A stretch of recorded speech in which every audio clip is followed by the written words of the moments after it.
এই ছোট্ট রঙিন দাগওয়ালা জিনিসটার ভেতর কত ওহম লুকানো আছে জানি না, কিন্তু মাল্টিমিটার জানাবে।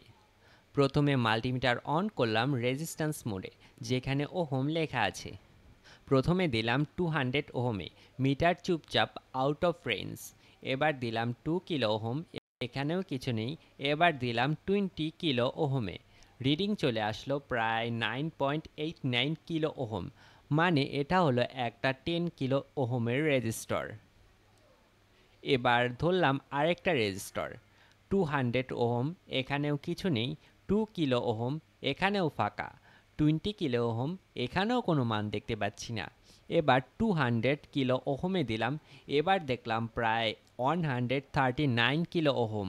মানে এটা হলো একটা 140 কিলো ওহমের রেজিস্টর।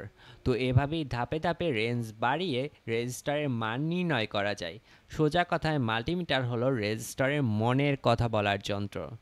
আরও মজার টেস্ট পেতে ইলেক্ট্রোমিটারের সাথেই থাকো।